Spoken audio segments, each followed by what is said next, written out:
All right. Good evening, Valerie. Hello, Eugene. Hi, everyone. Good evening. And I did prepare just a couple of slides. I'll just throw those up right quick while we wait for everyone.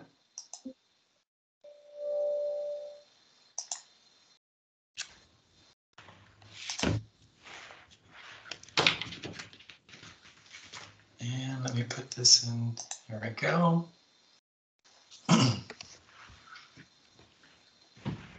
Because it always takes all the folks away, I'm going to pull it up on my other end here.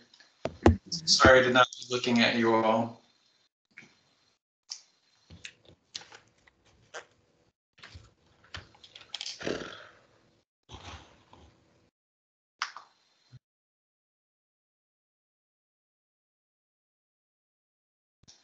Hopefully you all were able to get out and enjoy what seemed like at least the latter half of the day was nice.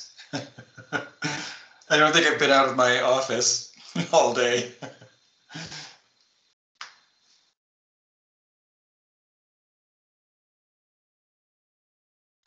That's great. Oh, good. It looks like we have 17 folks joining us here, so this is fantastic. I will give it 1 more minute, and then we'll go ahead and get started.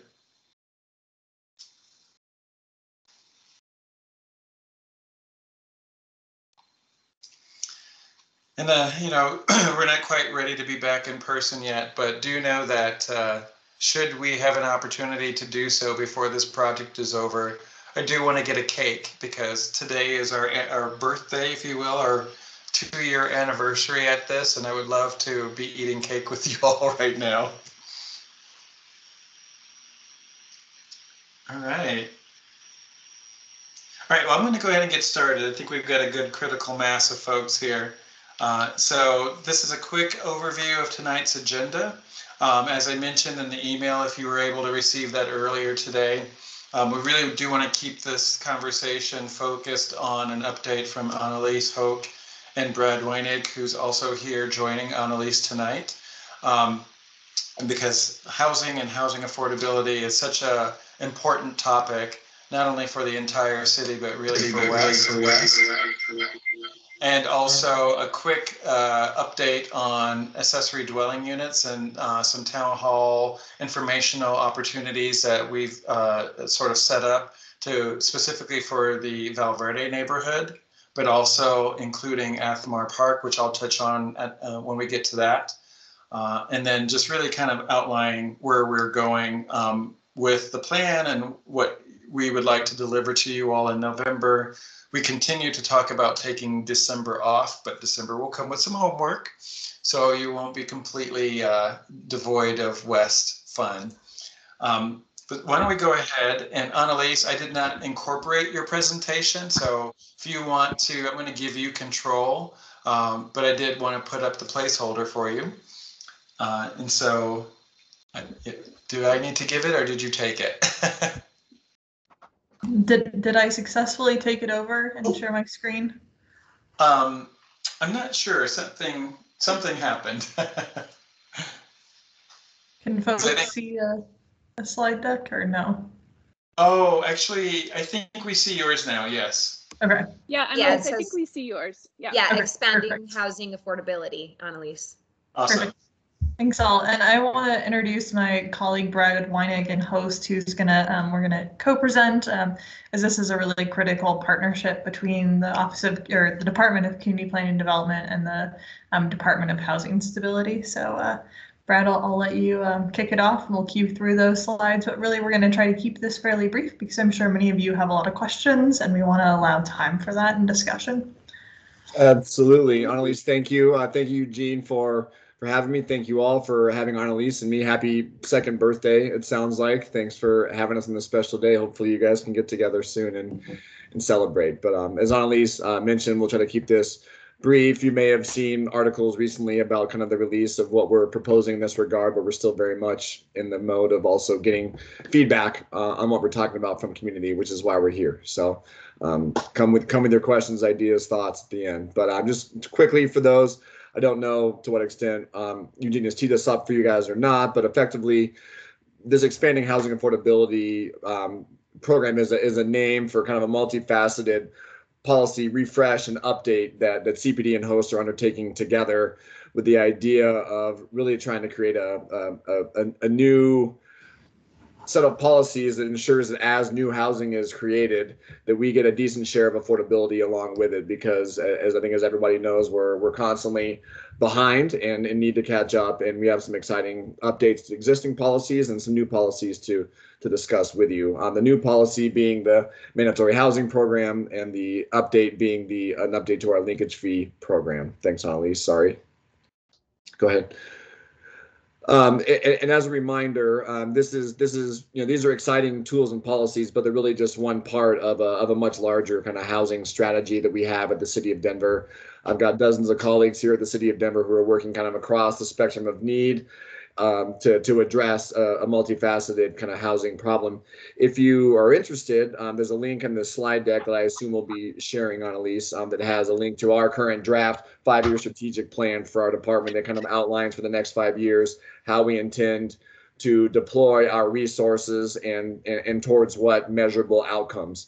And so, again, also open to feedback and public comment on that as well. I won't dive into a lot of detail here, but just know that it runs the gamut between kind of supporting those who are experiencing crises like homelessness and trying to get them connected to shelters and safe housing, short-term and long-term. And also, all the way up to kind of creating down payment assistance programs for those who are on the verge of home ownership and everything in between. And these policies that we're talking about tonight are really kind of around the creation of existing or creation of affordable housing through market-based tools. Go ahead, Annalise. And just a quick reminder, this is very oversimplified, but really where we're talking about trying to provide resources through policy tools and kind of bending the market a little bit to help out where we have a growing need. This is some examples of the kinds of jobs and the kinds of wages that we are seeking to support through these programs, right? And so we talk a lot about kind of AMI, or area median income, and it gets kind of impersonal sometimes, but we need to kind of remind ourselves and remind everyone we talk to that we're talking about people and the people that we need in our city to be a holistic, functioning, equitable, and successful economy. And so it's really important that we continue to find tools and resources to help these individuals and their families out. Go ahead, Annalise. So again, why are we proposing these changes? It's no secret, if you've been paying any attention at all or been here a while, you know that the city is getting more and more expensive, and for a lot of good reasons. But the burden on on those that earn at the lower end of the income spectrum really is growing, and more people are finding that they can't afford to remain in the city, and we've got to kind of come up with solutions to solve that. Housing prices are going up, and it's generally great if you're already own your home, but really the wages in our city are not keeping up with the cost to live here. And so every year more and more people are being squeezed to be able to afford to remain here. And we have a growing gap of approximately 50,000 units that affordable at or below the 60% AMI level. And again, that's really around the kind of $45,000 to $50,000 as an individual. Those folks are really having a hard time. Most of them are renters, and we don't have enough units to support them. And so we've got to come up with tools to do that.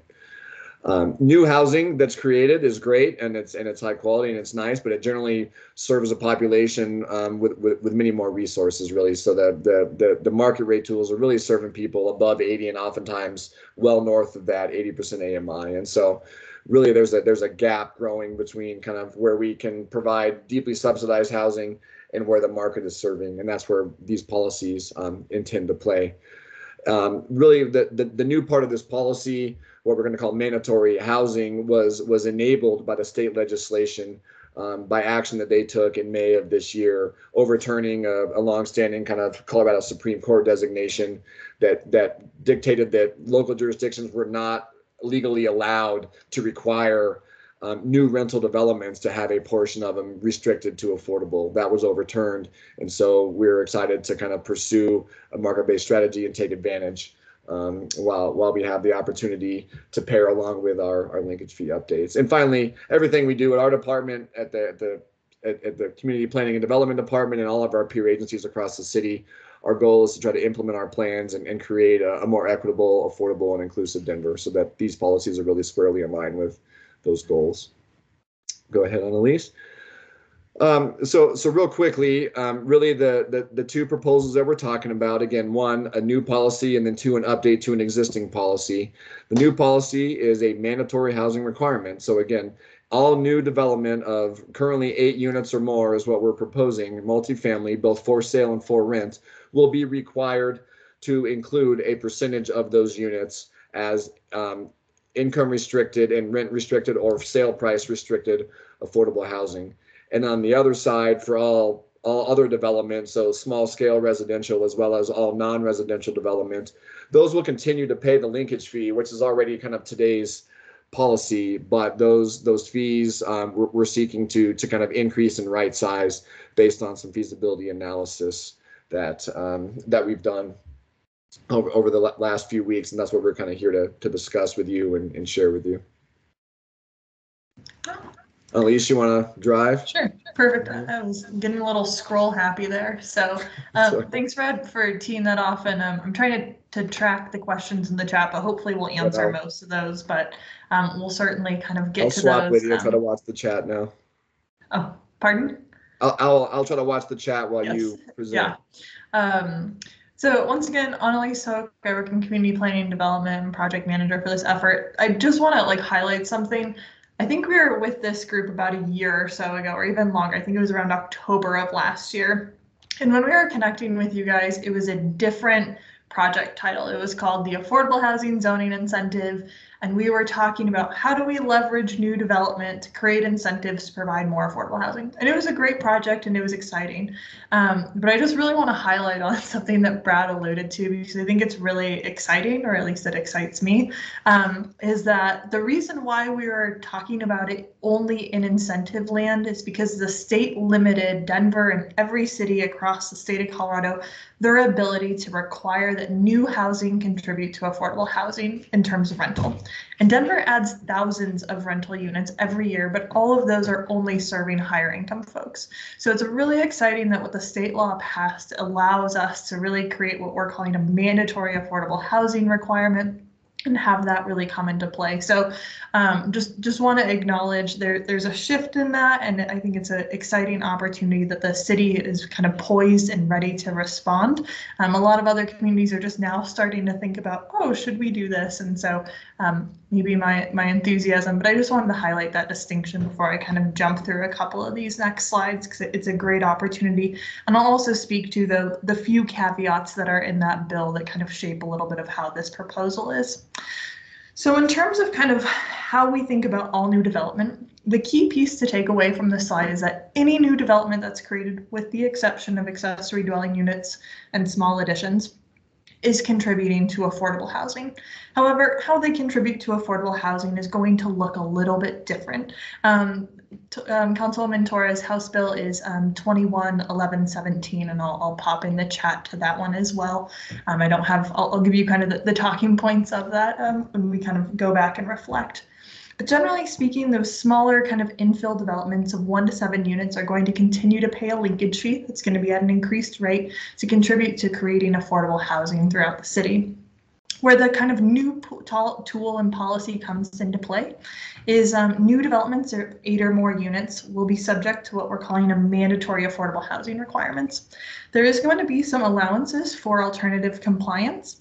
Thank you, Brad. And we'll speak to that and what it kind of means to have an alternative way of still contributing to affordable housing, but maybe looking a little bit different than that standard requirement, as well as incentives. They still play a valuable role, but now we're not dependent upon incentives.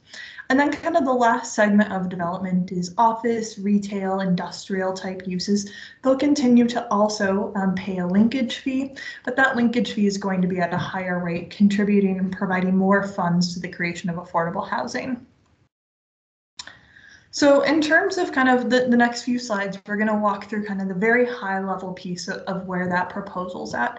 And I think it's important to acknowledge that there's been a lot of work in community and stakeholder conversations over the past couple of years, really, but specifically past year, to really help us come to what we believe is a fairly balanced proposal. But once again, this is the first review draft, and so we want to have as much community and stakeholder input as possible.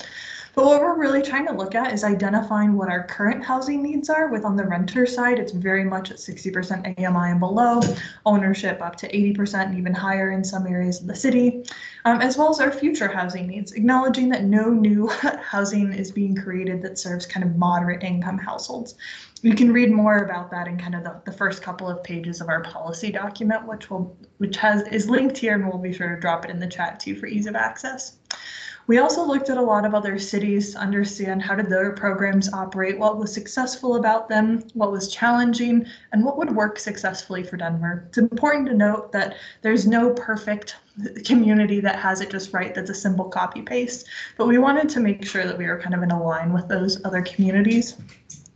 Denver also did have a former inclusionary housing ordinance, as we call it, but because of state limits, as I was referencing before, it could only apply to for sale development and kind of larger. So it produced units in Lowry and Gateway Green Valley Ranch and Central Park, but it really didn't produce units in kind of the city center and the areas that were really seeing more so infill redevelopment in many areas like the West Area Plan.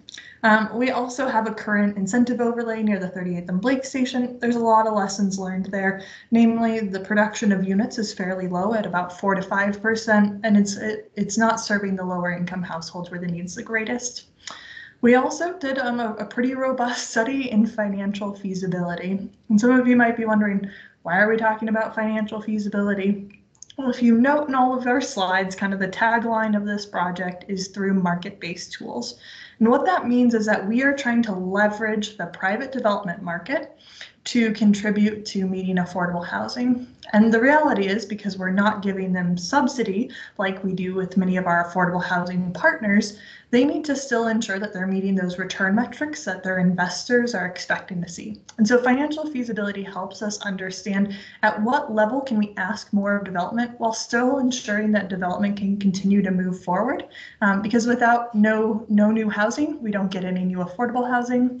With no new office, for example, we don't get funding for linkage fees. And so it really helps us to kind of balance that market-based perspective as well as extensive stakeholder feedback. So this slide is my version, my attempt at simplifying something, and we'll see if it succeeds or kind of fails miserably. But generally speaking, when you're building a development of 8 or more units, you're going to be subject to that mandatory affordable housing requirement. The requirements are going to look a little bit different from rental and ownership because those housing needs look different. But generally speaking, you have 2 options to meet that on-site build requirement for rental housing. The first one, and what the city's priority is really at, is getting new housing built that serves incomes at 60% AMI. That's about, for a 2-person household, just over $50,000 a year. That's your teacher, that's your service worker, firefighter, construction worker. A lot of wage jobs in the city are really at that income tier. So what that essentially means is that 1 in every 12 new units that are built would need to serve households of that income. Secondarily, though, we also heard a lot of feedback about providing a mix of incomes and being able to potentially leverage more affordable units. And so we also have a secondary option that produces more units as affordable. So it's a little bit of a higher percentage. And therefore, 1 in every 8 units is going to be affordable. Half of those are going to be at a deeper AMI, and half of those are going to be kind of a more moderate AMI level. But both of these outcomes are really great in the sense that they meet existing current housing needs as well as future housing needs. The other important piece to note is that we acknowledge that these tools can be designed to look a little bit differently in terms of the rental market and the ownership market. So those numbers are going to be a little bit different, with ownership targeting slightly higher incomes, with 1 in every 10 homes affordable to households earning up to about $64,000 a year, And then if they kind of choose a secondary option that provides slightly higher incomes, you're going to get a much higher proportion of 1 in every 6 units are going to be affordable to a mix of incomes. And that kind of gets into some higher tier income, but all of these are still going to be significantly below what the market is providing. So we're really trying to fill that gap in housing need, but beyond what the housing market's providing and what's kind of sort of that deeply subsidized affordable housing is providing, where we need a lot of government resources to ensure that those can be successful. One of the questions in here that we'll certainly speak to, and is possibly, you know, a sore spot for some, but we feel like we've calibrated it in a really thoughtful way. The kind of piece here that was in House Bill 1117 is it had a lot of ifs. To being able to regulate for these types of outcomes. But one of those notable ifs is they must provide, or the community must provide, 1 or more alternatives to building those affordable units on site. So while we give you some different options to build affordable units on site, we have to provide at least 1 other means of doing that. Because we are always in need of creating more funding to create affordable housing and find creative solutions for preservation and stabilization type efforts. Getting more funding into kind of the city's funds for affordable housing is still a good benefit. That being said, we've really calibrated those fees in lieu pretty significantly, so they are not seen as feasible to the private development market, meaning that if I'm purely looking at my dollars and cents of a development proposal, it would not make sense for me to pay that fee in lieu. That being said, we acknowledge that some folks might still opt out to do it, but it still is going to benefit the city in a really significant way. The other piece that I think some of you have maybe kind of spoken about or you know, want to see housing do a little bit more beyond just providing affordable housing is some of these bullets here kind of under the negotiated alternatives kind of piece. But essentially this allows us to acknowledge that a formulaic approach might not always best serve that community in which the new development is coming into play. And so this allows for the developer and host to really say, is this furthering our 5-year strategic plan goals? And can it look like one of these 3 bullets here? So that's really ensuring that maybe instead of providing those units at that set AMI, instead we're going to provide more family-friendly units and associated amenities. And I just want to note that associated amenities part is something that I think we see as important. I'm going to pick on Portland really quick here, where they kind of had a formulaic based approach, and they said, you know, you can give us 4 studios or you can give us 1 4-bedroom apartment. So they did that, but they basically created dormitory housing because it wasn't actually designed to support the needs of families. And so we want to ensure that we're not just creating simple loopholes, but we're actually advancing the policies and the needs in the community. This also looks like land dedication that can be used to maybe partner with some of our affordable housing developers to create great new innovative affordable housing or more deeply subsidized housing, as well as targeting for lower incomes. The other piece, and you know, I think specifically relevant to the West area, is the acknowledgement that Blueprint Denver, our citywide land use and transportation plan, have 3 different equity concepts in them. And one of them is addressing vulnerability to displacement. And this map is kind of created through a data-driven approach that was developed a couple of years ago, and OED at the time, the Office of Economic Development, now DEDO.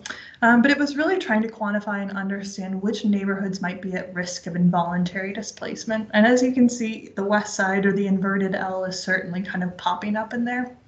We know that it's going to take a suite of anti-displacement policies to ensure that folks that want to remain in their homes and their communities are able to do so. But we also acknowledge that this tool can play a complementary tool in supporting those anti-displacement strategies. And so some of the pieces that we're kind of looking at and layering upon, and I'm happy to share a little bit more information with those interested or connect you with the project manager. But HOST has been working on what they're calling a prioritization policy. And luckily we were able to steal Polly Kyle from Councilwoman Kniech's office to lead this effort, and now is working in HOST. But essentially a prioritization policy kind of has 2 important components that we really want to ensure are set up for success and kind of mandatory portions in areas of the city where we want to be able to have folks that live there access those units. And so the first one is affirmative marketing requirements. And affirmative marketing is more than just posting your, space that's available for rent or for sale on Craigslist or Zillow. It's actually putting forth the marketing that reaches the communities, whether it's in the language, connecting with community connectors, and really ensuring that people within the community have an awareness and access to that. The second piece here that's a little bit more nuanced and tricky, but a really exciting tool is sort of the potential set aside for a portion of those affordable units to be prioritized for residents that live within the existing neighborhood. So a lot of these are not just about creating homes, but ensuring that we're creating homes that serve the existing community. The other piece that's even maybe a little bit trickier that we're still trying to explore and figure out a little bit more, but is ensuring that when folks do select that alternative compliance, like paying the fee in lieu or the linkage fee, which I'll speak to later, is there a way that we as a city can put those into a separate fund that get reprioritized and the investment remains within the community rather than right now where it just goes into a large pot and kind of serves the whole city, certainly not in a pancake mode, but there's not that kind of strategic look at areas vulnerable to displacement. The other kind of important piece that then in some ways was kind of all that we were relying on about a year ago, but is still going to be an important complementary piece is layering on top of a mandatory requirement associated incentives. And what incentives can do and what we're trying to design them to do is to really promote the construction of on-site affordable units. So as you'll note, if you're paying that fee in lieu, you don't get any of these incentives. So not only is it calibrated from a financial perspective, but we're also saying we're not giving you all of these extra little bonuses or cherries on the top because we really want to create mixed income affordable housing in all of our communities across Denver. So if you build your affordable units on site, kind of as a by right incentive, you will get a permit fee reduction for every affordable unit that's provided. The exciting thing about this is we're also proposing that it would be applied to all new affordable housing developments. So this has benefits for folks that are already doing affordable housing and might be burdened by some of those city permit fees. Secondarily, we also know that parking is very expensive. The average parking stall cost in Denver is $25,000 per stall, and that can go up considerably once it gets structured or subgrade. So we're also allowing for some parking reductions to occur so we can really focus on creating units over parking stalls. In terms of kind of the next tier of enhanced incentives, this is where the developer really needs to go above and beyond. They need to provide 2 to 3% more affordable units to kind of leverage and access these enhanced incentives, if you will. So this includes things like a parking exemption, a height increase, which I'll speak to here shortly on the next slide, and then access also to a newly created affordable housing review team. I will just note that the Affordable Housing Review Team is an exciting kind of innovation for the city. It includes new positions across all departments that touch development, and it's really focused on those fully affordable projects and ensuring that they can move swiftly and efficiently through the development review process to deliver those affordable units to the community that much faster. However, there's also potential for some excess of those staffing resources, and so we want to also be able to expedite these sorts of projects through that are providing a larger proportion of affordable housing. The kind of question that sometimes people ask about is, okay, so you're talking about height incentives, what does that actually mean? Acknowledging that this is a citywide effort, we're trying to make this kind of as clear and predictable as possible. And I'm sure we'll get a little bit of questions because it might look a little bit different than what you're planning in your kind of neighborhood plan. And so those are nuances that we have to continue conversations with. But generally speaking, at a citywide scale, if I have an existing zoning allowance, so not necessarily my existing building or my plan guidance, but my existing zoning allowance or entitlement is kind of the jargony term that we like to use, of 3 stories or more, whether that's a main street, a mixed use, a multi-unit zone it, I am eligible for this height increase if I go above and beyond. And so you can see here kind of on the side of the screen, if my existing zoning height is a 3-story development, I would get 1 additional story and be able to produce a 4-story development. The intent of this here would be that it is administrative and would not require a separate rezoning process. We want to be able to streamline the creation of more affordable units as well as more units overall. Also, you might wonder, why are these height incentives maybe a little bit different than what we've been talking about, like 4 and 7 stories? These numbers were developed kind of looking at it more so from a construction cost perspective and where those typical breakpoints are.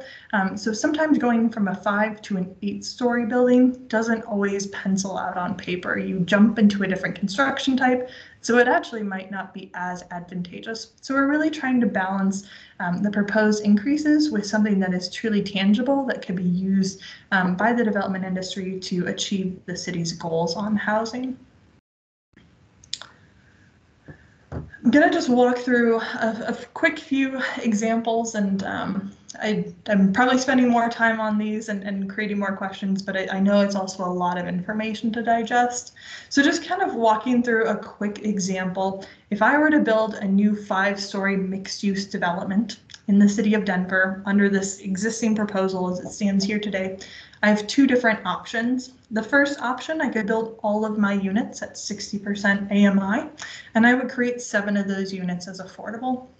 I have the secondary option to provide some of those units at 60% and some of them at 80%, in which case I would be providing more units overall, but we're serving a mix of incomes. Additionally, too, they would also be paying a linkage fee for that commercial ground floor retail space, and as you can see, it's a fairly small amount. The right-hand chart is more for you to go back and reference if you're interested in this. But if we look at kind of other cities, how does that build on-site affordability requirement compare? As you can see, it's pretty close to on par with other communities. In that lighter blue color, the number is higher because they're serving higher income individuals and households. The other example that I just kind of wanted to illustrate is the fee in lieu. So I didn't want to build my units on site. I'm choosing to pay the fee in lieu, which I know is going to not make my numbers pencil as much, but that's what I'm determined to do for some reason. You would take that number, and this is calibrated by rental and ownership and by cost market, but kind of that typical outcome that we're likely to see is a number of $268,000 per affordable unit required. Multiply it by my 7, and I would owe the city about $1.8 million to contribute to affordable housing needs, which is a notable or very significant increase in terms of what we're currently leveraging out of development. Something of this size is about $200,000. So not to give the developers any talking points, but it's notable. The kind of other piece is, okay, so how does this apply now to incentives? So you said I had an existing 5-story zoning, now I can go to 7. What does that really mean in terms of affordable housing contribution? In this development scenario, we're assuming that the developer chose to take that parking reduction. They didn't do a full-on exemption, but now you can see there's just 1 layer of podium parking and then some on the ground floor. They didn't keep stacking layers of podium parking. So what that meant is that they could produce more units overall and therefore more affordable units, even though maybe it seemed like, oh, we're only talking 2 to 3% more.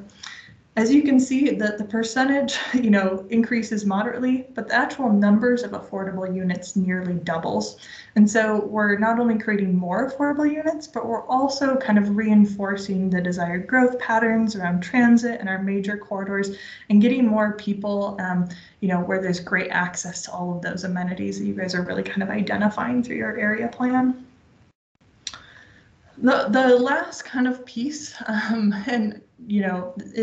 is really still important, is continuing to fund affordable housing, because all new development is creating a need for affordable housing. And so it's really important that all of them contribute towards it. So the linkage fee, just a reminder in terms of applicability, is 1 to 7 units, as well as any non-residential type developments.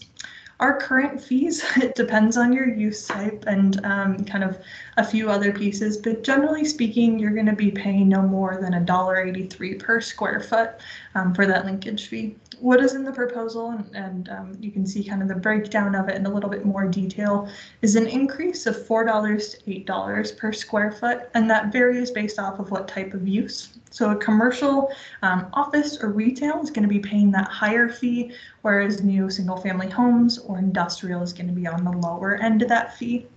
Another piece that I just want to kind of remind folks is the linkage fee is really trying to capture the impacts of new development. We're not trying to discourage people's ability to create an accessory dwelling unit that might be contributing to more affordable housing in the area, to make an upgrade to their home or a small addition to allow them to stay in place. It's really about when you scrape and you build a whole new thing, we want to capture those impacts. So last slide here, and then two, I know there was a couple of questions coming in that probably are better to explain verbally and not in the chat. But just in terms of some next steps, obviously today we'll have some Q&A and would love to hear that feedback. I need to ask Eugene if he's taking notes or if I should take over that role. We're also having some upcoming engagement opportunities that we would certainly encourage you and other folks interested in this topic to participate in.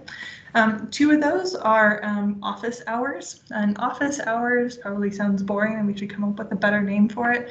But generally what that means is that we don't really spend time on a formal presentation, but it's more so an opportunity for just dialogue between staff and community members to get to understand the proposal more and for us to answer questions and hear that important feedback. We'll have a pretty formal kind of overall open house that first week there in November, where we just want to get the information out to as many people as possible and answer some of those kind of key burning questions so people can appropriately respond. You can also submit any feedback or comments to us online, and we'll be correlating those and kind of collecting those. And then once again, we'll have Eugene send out this slide deck, but there are some additional kind of resources linked here if you want to dive into the nuance a little bit further. So, Brad, I think you were probably tracking, and I know Kathy had a few good questions in there. So if you want to take a shot at those, and I'll get caught up on the questions. I've tried to answer the ones I could via chat, but Kathy would love to, answer any ones that weren't answered to your satisfaction or open up the conversation, because I think it's a good one and we should have it with everybody involved. Yeah, I would love to do that because I do want to make sure that we use this time to address questions. I would also like just to encourage us, I want to hear from all the folks that are participating this evening. So Eugene, you got an echo. Is anybody else hearing that? I was hearing it. Okay. I'm not sure where it was coming from. But yeah, I know that there are a lot of questions in the chat, and I do want to just make sure that all of you have an opportunity to get your questions fielded if you added them in the chat or not. So Jaime, I see your hand. You want to go first? Sure. Thank you. Hi, everyone. Jaime Aguilar.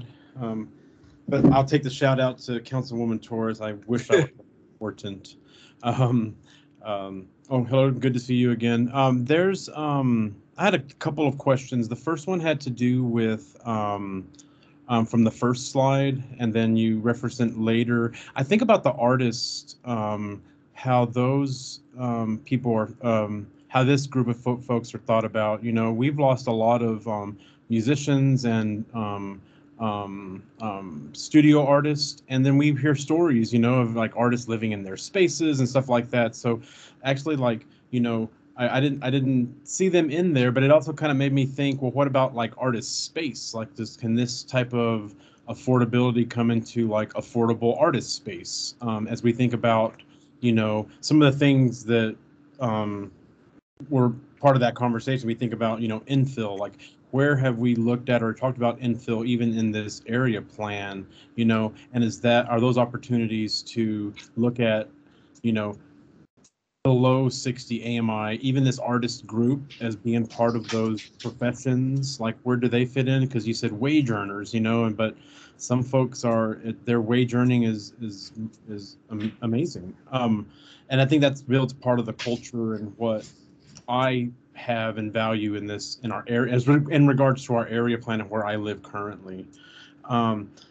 And my next question was really for the group about the infill and the MPI, and then back to Annalise, like how do we like how would what you are proposing be built in like in a citywide? I don't know if that was a question Kathy was asking, or is this something we build into the plan, ahead so that, there's not a rezoning? And then the final question, sorry, I was eating, so I couldn't put it into the chat. My final question, or one of my last questions, I guess, is about the AMI. So when I watch like city council and all these other things where they're doing these rezonings, they're mainly coming down to the 80% AMI. You use some examples of 60 and stuff like that. And so, I think that's affordability is like been twisted into attainability, and then, it's plain English in a really weird way. And it also doesn't apply to like, I think we have a 12 unit, all connected, sharing roofs, townhomes, so that's also like a very corporate thing that, that the AMI discussions were never had. The affordability was never considered. It's all about profit margin. So I know that's a lot, but I just didn't have time to type it all in. And we'll see if we can do justice to all those questions. And so, on the earlier slides, we're just giving a couple of simple job classifications that I think people are pretty typical of. So it's not saying this is only for firefighters that qualify or only for a paramedic. I think the reason why we're pulling those numbers is because it's ones that we can easily find on the Bureau of Labor Statistics. And I think artists are all over the board in terms of what, incomes they might earn and how they do it. So that's why we maybe didn't use it as a simple example. But I think we all have heard that story. And other areas of town have expressed this concern that, the vibrancy of our community can no longer live here, in part because there's not affordable studio space, but secondarily too, because there's also not that affordable housing component. So what this is really focused on is trying to create more affordable housing in terms of where the need is greatest. And Brad, I'll kind of let you speak more to kind of some of those agreements that have been coming through council and giving context to it. But just, a quick piece, the lower the AMI, the lower the income's earning. And so I think for a while, 80% was the standard. But what we've acknowledged is that AMI, because it's a regional metric, so it's not just looking at Denver city and county, but it's looking at the entire Denver metro region. The metro region has become wealthier, and Denver's also become wider if we look at kind of the demographics over the past couple years, namely the past decade. And so what that means is that our AMI has kind of increased superficially. And so maybe before a nurse was 80% AMI 5-10 years ago, now they kind of fit into that 60% AMI bracket. So you might be seeing kind of a lot of trends before. I think we were pretty comfortable and felt like there was good outcomes at 80% AMI, which is why we're really trying to prioritize on that renter side, getting down to those deeper incomes that serves folks, in the artist community, and things like that. But I'm going to let Brad kind of talk about some of those recent agreements as well. Yeah, I mean, great questions, and thank you for paying attention. So one of the things we're most excited about with this kind of newly available to us tool for mandatory housing is that we can get out of the era of kind of negotiated voluntary agreements and into requirements, right? And that's where we're going. The challenge we have is that up until May, we didn't have the ability to require you as a developer to incorporate a percentage of units as affordable. What we were able to do from time to time, and really only when developers needed support from the city, primarily in the form of a rezoning, right? So if you're trying to, rezone your parcel from CMX 3 to CMX 5, you would need planning board and ultimately city council approval in order to do that. That gave us kind of a little bit of leverage to say, well, look, housing is a top priority for us, and council was very great about this, saying, look, we're not gonna, rezone your property unless you work with hosts to commit to some level of voluntary agreement. But again, they're very much voluntary. We weren't able to kind of tell them what the rules are. And so every deal was a little bit of a one-off. And that was frankly frustrating for the development community as well, because they didn't know which way the wind was blowing or who was in a bad mood right at council that night. And so what's exciting is that we're going to now have goalposts and clear standards and guidelines that both you as community members and developers will both know and be able to hold one another accountable to. And so we've lived in a world of a voluntary kind of one-off, and really only when a rezoning or perhaps tax increment financing was on the table. If they already had their zoning, we didn't have any ability to require or leverage affordability, and now we hopefully will. And I want to just share quickly the connection to the citywide process and how it translates to the West. And then Kathy, I want you to get some of your questions that haven't been answered in the chat covered. And Jaime, hopefully those gave you some answers to your questions. Okay, so we've been talking about, before all the changes that occurred this year, we've been really looking at, in the West Area Plan, starting with the existing entitlement. And so I've always used the Gulch as an example. Most places along the Gulch have existing 3-story zoning. And we were saying that if a developer or a project were to go up to the maximum of 5 stories, which is what Blueprint Denver has already set as policy, that those 2 additional stories would require some amount of affordability. That was the direction that we were headed with the West Area Plan. Now, with the citywide process, even that 3-story product would be required to have some level of affordability if a person was redeveloping and using the 3 stories. And now, if they wanted to even go up to 4 or 5 stories, that additional height would kick in the slides that Annalise went over, that would increase their requirement for additional affordable units. And if they were looking to reduce, their parking because they're near transit, that would even potentially go up higher. So there are some benefits to this project in ensuring that any new development, it will either be paying into the fee if it's less than 7 units or less, or providing the units, if the affordable units, if they are looking at 8 units and above. So this is, I think, a really good way to ensure that your wishes that we've heard from you all around increasing the housing supply for affordability is kind of baked in. So we see some positives with this process and with the changes at the state level, not just for our project, but for the citywide, for citywide. If I might jump to a few of the questions in the chat, and then I'm sure we'll have some verbal follow-ups, but one of them that I caught earlier was this map. Where did it come from? Who adopted it? So this is the current zoning map. So it's different than kind of the maps that you guys are creating through an NPI plan. NPI planning maps kind of express a future state, and they guide how development should occur, and they guide how rezonings should be evaluated. So this map here is existing. Denver had zoning in place in the early 1940s.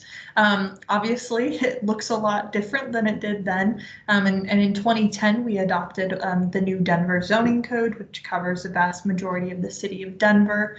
But generally speaking, as new neighborhood plans get adopted, the best way to ensure that they're implemented is to follow it then there shortly with kind of a legislative rezoning or associated kind of updates and rules to ensure that the zoning map aligns with the future land use map and gets those sorts of outcomes. So to also answer the question of, so who adopted it? Zoning maps are constantly evolving in many ways, as you'll notice. Rezonings don't just happen once every 5 years. There's kind of a constant trickle of it coming through. But when new rezonings occur, they need to be approved by a majority of your city council members. They go through a process with the Denver Planning Board, who's also evaluating that and providing a recommendation. So what we're really trying to use by relying on existing zoning is then allowing for NPI plans to set that expected outcome, be able to rezone to set the foundation for this, and then have those incentives apply there. So I know it's a little bit of there's always these weird layers, because there's what's on the ground today, what can I legally do and what do we want you to do? And sometimes those align really well and sometimes they don't. So this is kind of the what can you legally do today map, if I were to kind of simplify zoning terms there. The other piece that I did just want to pop up since I have my screen sharing was a question in the chat about, well, what happens when there are maybe multiple earners in that household? How does that income work? I didn't provide the whole range and tables on these because it gets a little bit complicated. But this number here is the kind of AMI thresholds, and I'm using the 2021 because these numbers are rounder than than this year's. So just note that they're a little bit higher. But generally speaking, if I'm a 60% AMI, dependent upon how many people I have in my household, so it's not necessarily earners, it's number of people in your household, you're going to have a different income limit. So if I'm a single person in a 60% AMI household, this is my maximum income. If I'm maybe 2 adults, this is my maximum income. If I maybe have kids or whatever else, so on and so forth. So area median income is not something that Denver has invented, but it's been around for a very long time and is kind of federally the standard across the United States. But it does try to take into account that when you have more folks in your household that you're serving, you should have a slightly higher income to access those units at that affordability level. So hopefully that clarifies that one question. Let me see. And then, how does affordability relate to accessibility, people with mobility challenges, families with younger children, so on and so forth? And then, yes, certainly acknowledge that the Jewish community too is a strong community in this West area plan. So it doesn't necessarily change the existing accessibility requirements that are required nationally to ensure access. But what we have built in is the allowance for you to instead of just kind of pick an off-the-shelf option, to create more family-friendly housing that meets the needs of the community. Brad, it seemed like maybe you were going to chime in on that one, so if you wanted to add more. Sorry about that. Yeah, I mean, again, this works within the market, right? And so the rules that apply for accessibility apply across the board, market rate or affordable.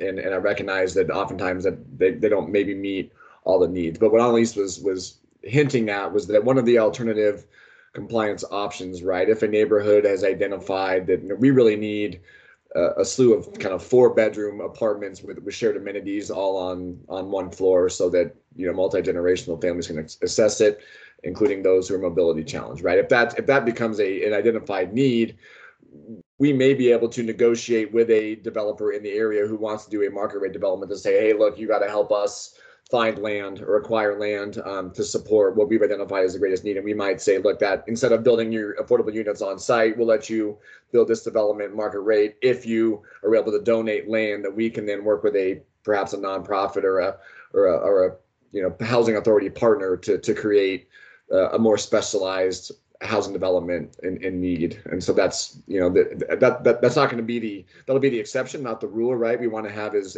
standard a process across the board as we can, but we recognize that there are populations in specific instances in certain locations that just the market's not going to create. And when we can, we will try to kind of interject and negotiate a better outcome that's tailored more to the needs identified.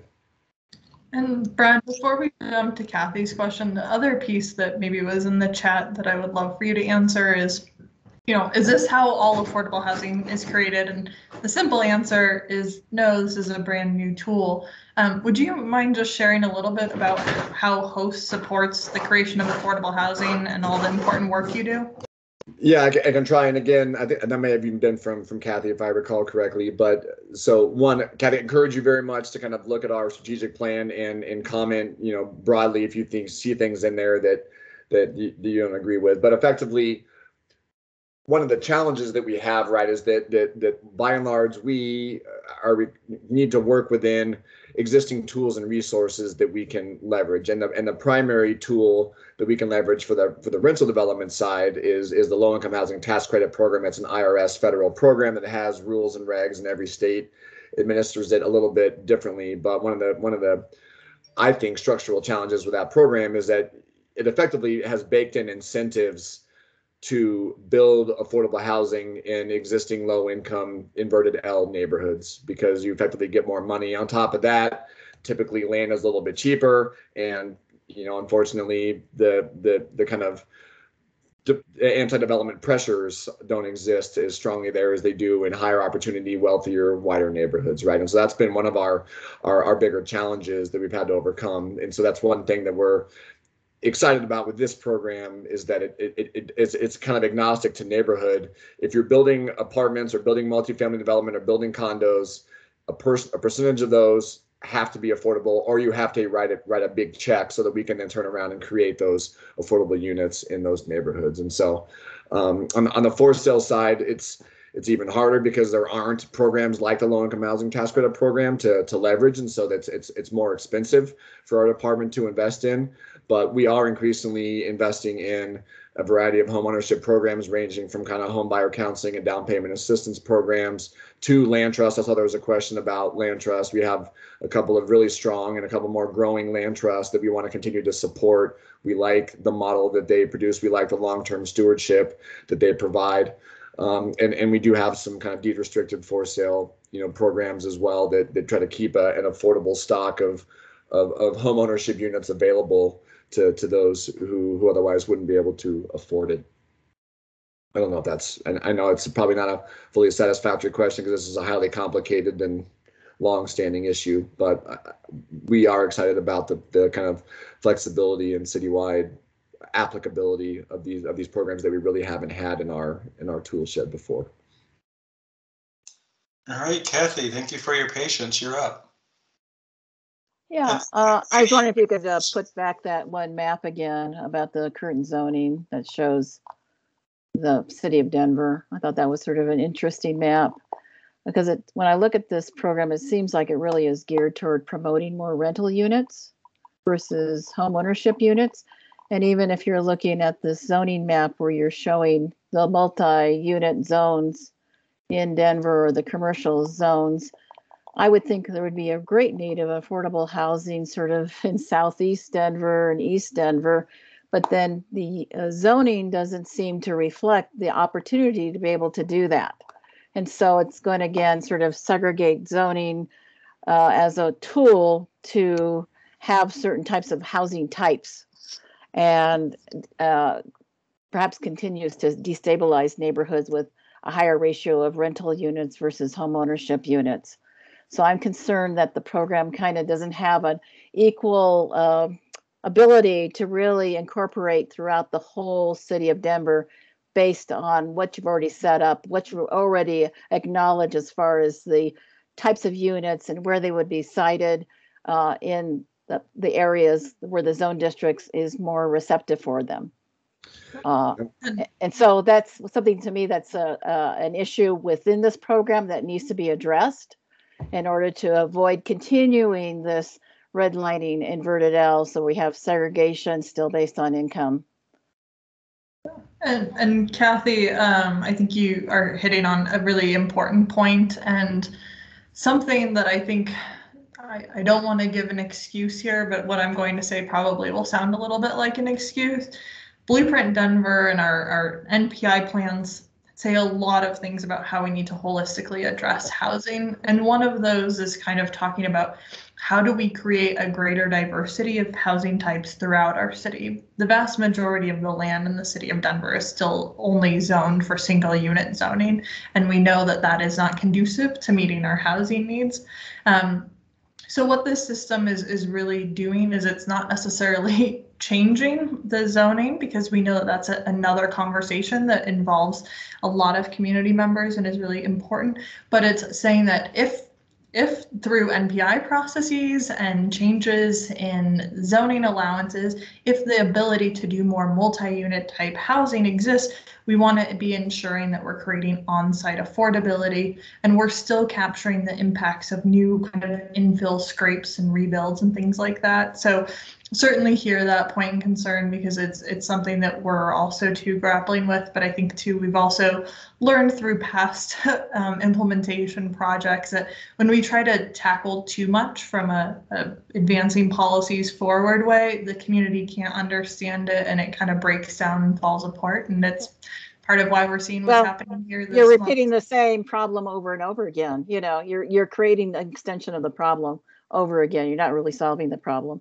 You're saying that, yeah, we're going to need affordable housing, and we're going to make rental units be affordable housing, versus trying to create more we're also generational wealth, you know, with having home ownership and stabilizing neighborhoods that have been impacted by high rental units. That would help our neighborhood and our neighborhood planning effort. Yeah. So, and I certainly hear that point, but just to clarify too, it does also have requirements for ownership, and it requires a greater proportion of units be affordable to homeowners in that, and also provides appropriate exemptions for creative housing solutions like community land trusts and some of the other work that is ongoing in your community. So certainly hear that feedback.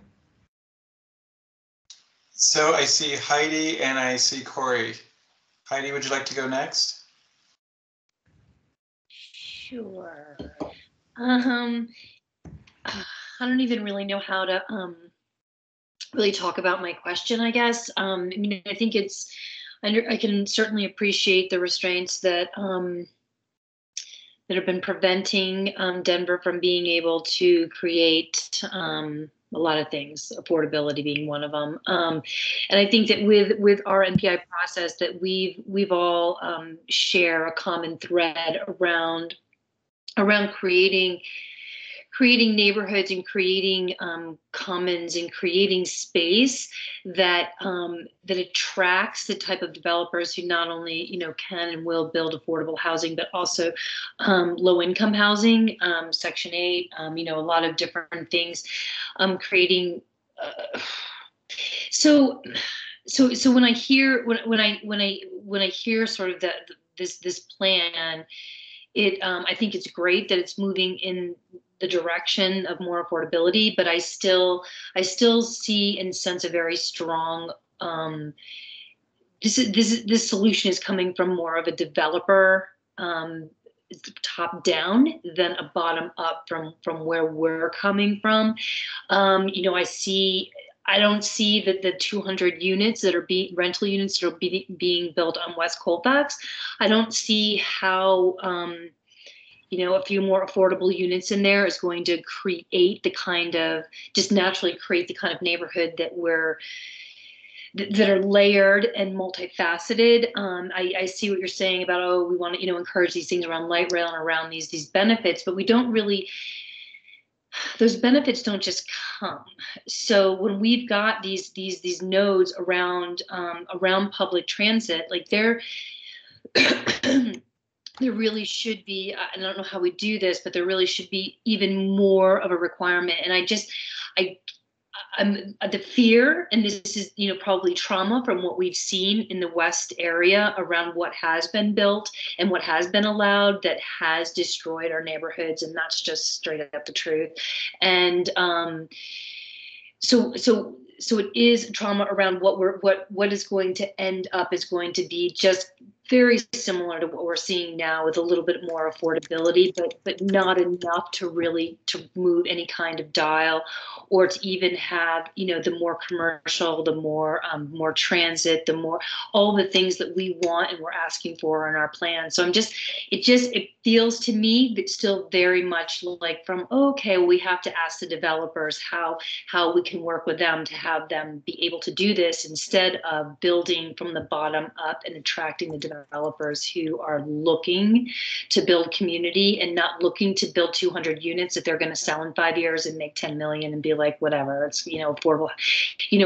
We're just going to get less, we're going to give them height, and we're going to let them do their parking, reduce their parking minimums, and we're going to end up with the same things that we're having. So I don't understand, how can you talk to how the NPI can really, really inform this process and to make sure that what the things that we are asking for are actually going to get done from a perspective of us, and that we can trust the process and know that it is not, again, developer driven. Thank you.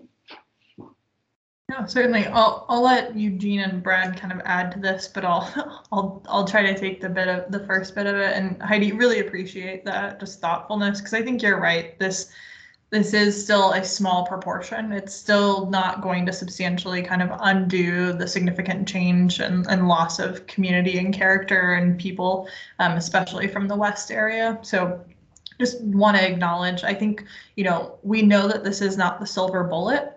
This is one piece of the puzzle from a housing perspective. And then two, the NPI plan also isn't just about housing. It's about quality of life infrastructure. It's about parks. It's about open space. It's about mobility. And so, what NPI does is it collectively, and Eugene, you'll probably say this better than me, but it collectively looks at all of those pieces to balance community-driven priorities to ensure that we can create regulations and changes in the actual rules that produce the outcomes that we want to see.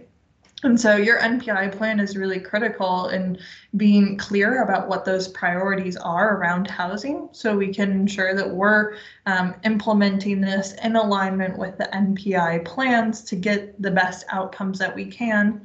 I will acknowledge that I think there are tool limits to every tool that we explore, which is why it's so important that we layer on as many tools as possible. And that's why this isn't our only way that we create affordable housing. Host has created hundreds of affordable housing units over the past couple of years with critical nonprofit partners that have been used through funding from the linkage fee, from the marijuana sales tax, through property tax revenues and other creative funding sources to ensure that we're kind of taking a multi-pronged approach there. So certainly appreciate, but I think part of it is showing up to continue shaping the NPI process, which helps to update citywide policies and plans, so we're actually realizing that vision. Yeah, I'll just add that unfortunately we don't get to kind of dictate who gets to sell and who gets to buy properties, right? All we can do is try to, through NPI planning processes and through policies that we're talking about, try to kind of guide and shape what that land use might be for the community. And it's never right. It's not going to be a panacea to create perfectly mixed income and accessible neighborhoods everywhere. But we have to work within kind of the private market constraints that we're working within, right? And so we can't tell somebody that they can't sell their land to somebody else, but whoever buys it should have to live by the zoning and land use policies that are in place, and that's exactly why the NPI is so important. All we can do is kind of say, look, we can't reshape the market, we can't totally change its direction, but we can try to bend it a little bit towards, like, look, at least help us solve the problem so that we're not just limited to our kind of site specific deeply affordable housing developments that we know aren't meeting the needs across the city or aren't keeping up with. And so I know it's not a satisfactory answer, but what's great about it is it does leverage private market without us having to invest any more dollars into it. And so it hopefully expands the pie at the end of the day, if you will. Sorry, Eugene, I cut you off. No worries. And what I think the NPI process, whether it's West or in other parts of the city, can do is, one, capture the values of the community. And to your point, Heidi, is there an opportunity to convey the desire to go above and beyond what this program and others like it would do? I think we can. I think we have to be measured so that we don't just scare off all development, because then we don't get anything. So it is a balance. And I do think that this project that Annalise and Brad have been talking about, NPI, it's a gradual move in the direction that we want to see ourselves move toward. I was meeting with some CU Denver students earlier, and one of the questions that they asked me was around impacting and creating change, and how do we do it at the city? And I said, we do it slowly, in part because we don't control everything. To Brad's point, we can absolutely control the content of a plan. We can control what we hear and convey that back, what we hear from community, and convey that back through policies and goals and visions that are meeting the needs and the aspirations of communities. And it's an ongoing, constant balance. 6 months ago or 9 months ago, we weren't even having this conversation. So this is already an improvement over where we would have been without it. So this project, Annalise's project, is allowing us to go even further than what we would have been able to do with NPI alone. So is there more? Absolutely. There will always be more that we can do. And we are pushing this boulder uphill to the best of our ability. And we are actually going uphill. So we're getting somewhere. And we will just have to continue doing this work and sending the signal of what is important to this community so that we do attract the type of developers that can or are willing to deliver on the promise that the community has for itself. So, it's not perfect, but nothing in life is, and we are making progress and are moving in the right direction. I don't want to talk anymore. I want to hear Corey's question, and then maybe we can take one or two more before we conclude tonight. All right. Hey, everybody. I think these are great steps forward. I think this is a long time in the making, and so congratulations and good work.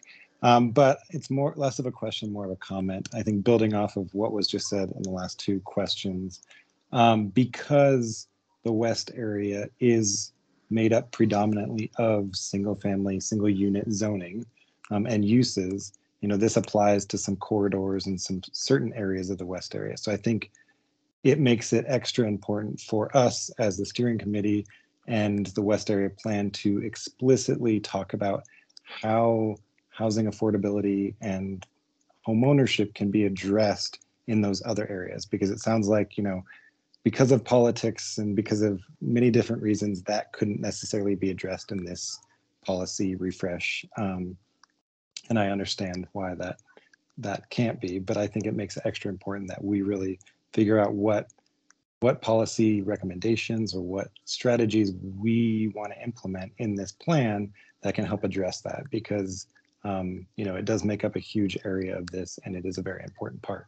If we don't address that, we could have two worlds. We could have the single family or single unit zoning that is extremely expensive, and we could have corridors that have some mixed use.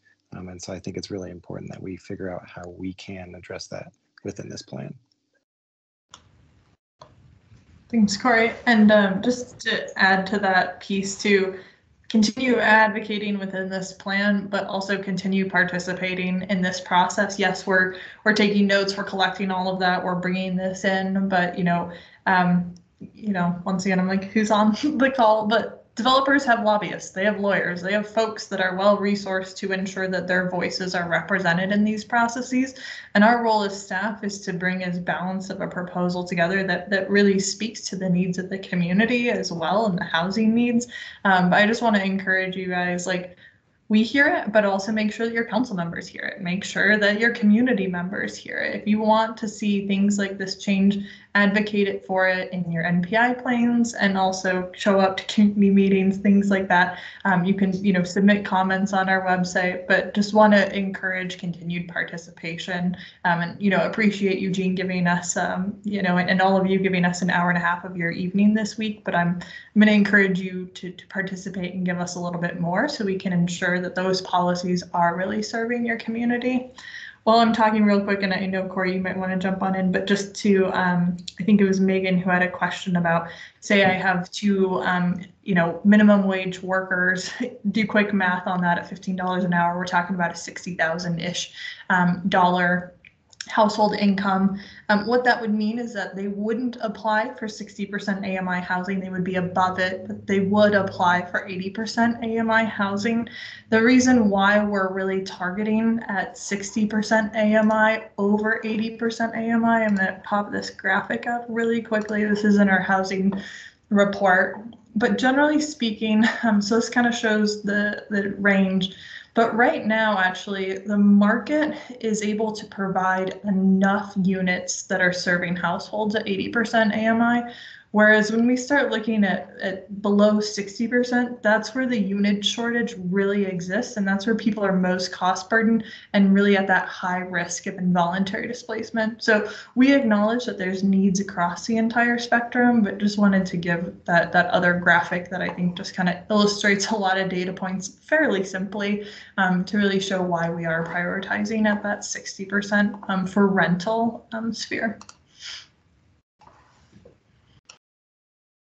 Question that I have, and I don't mean to put anyone on the spot, but thinking about some of the comments and questions that have come up tonight, and thinking about some cities that have chosen or worked really hard to do away with single unit zoning, you know, I don't know if Denver is ready to have that conversation, but knowing that roughly 80% of our city is zoned single unit, if we were to find ourselves in an environment where we could eliminate that zoning and sort of the history and the segregation that has come along with it, because there's some argument to be made that single unit zoning exists to keep certain people out of certain neighborhoods. But if we were, for example, to find ourselves in a place where we did not have single unit zoning, then it could potentially, you know, allow this tool and tools like it to have a more impactful outcome. I don't think that, I don't know if Denver is ready for something to that degree. But I just wonder if your research, Brad and Annalise, have shown or addressed the single unit and affordable outcomes, if you care to speak to that for a minute or two. Yeah, I mean, I'm not steeped in I mean, I know well the history of zoning specifically, and I've read the books and I'm frustrated by it.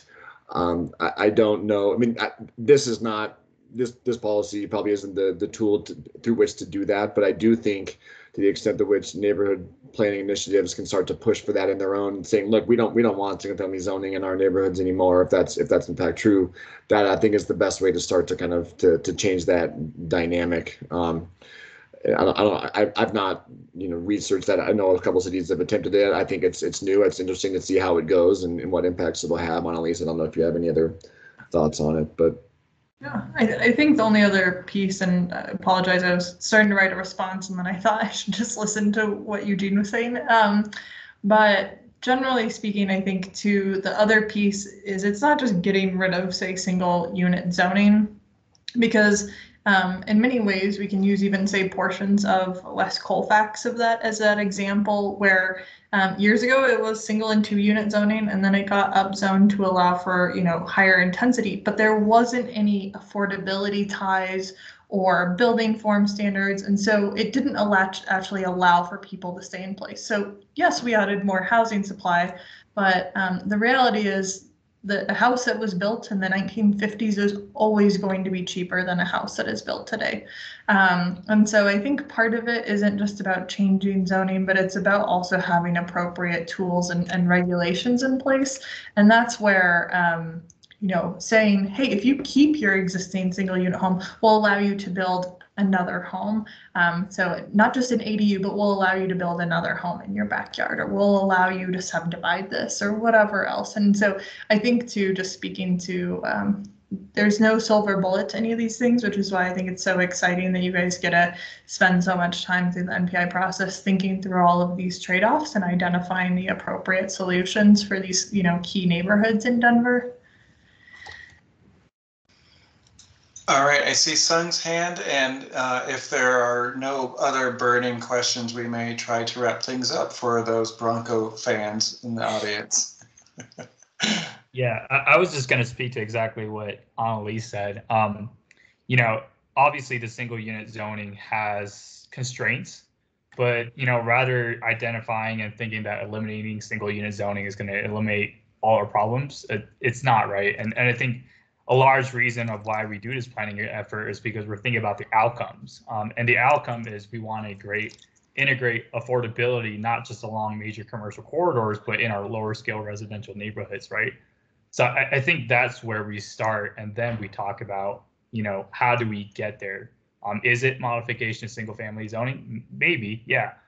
So I think, it's just really talking more about the outcomes that we want to produce rather than just, saying that SU zoning is a barrier to all affordability. In some cases, it might not be, right? So I think through the plan, we're able to talk about that more, about how we integrate affordability and how we desire affordability in our lower scale residential neighborhoods without, creating wholesale change, to Annalise's point about West Colfax. So just wanted to make that point.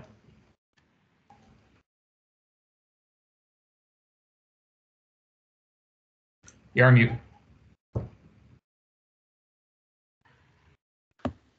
So I don't like that.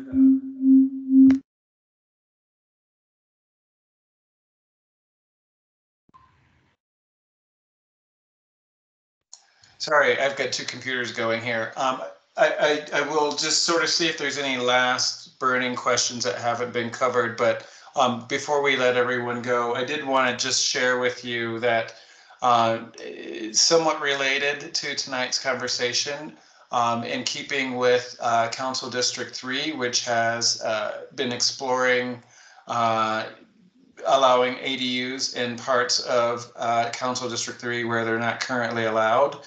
We are working with Council District 7, and so that's specifically the Valverde neighborhood, but we've also been asked to include the Athmar Park neighborhood in the conversation around accessory dwelling units. So we had our first town hall discussion, really an informational opportunity to learn more about ADUs. That was held last night.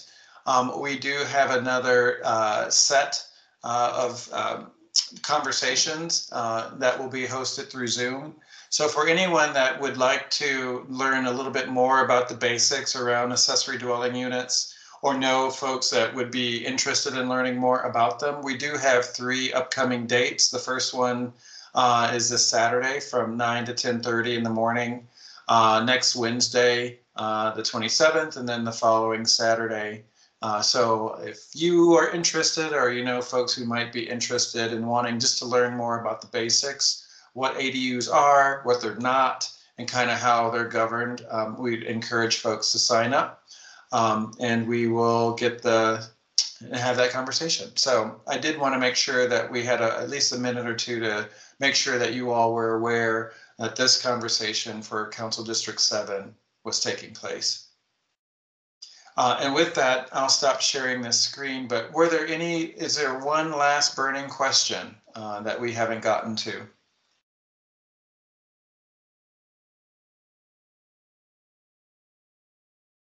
All right. Well, in that case, I really do want to thank you all for your time tonight. I know that this is a lot of information and a lot to kind of absorb, but I do hope that you see the direction that the city is moving in increasing our supply of affordable housing, and how the changes that occurred at the state level this year are really allowing us to move in this direction. And just really appreciate Brad and Annalise's time tonight. They've given this presentation probably 15 different ways, given all the changes that have occurred over the last year and a half, and keeping up with it all. But we get new questions every time, which is great. What did you say? We get new questions and new feedback every time, which is why we keep doing it, because it always, every conversation goes a little bit differently, which is awesome. Excellent. Well, I want to just thank you all. I thank you. 2 years. When I see you, I promise we will have cake to celebrate everyone's hard work and dedication. And we can't do this work without you. So really appreciate everyone's time, and just thank you. Keep it up, guys. Thank you. All right. Have a good night.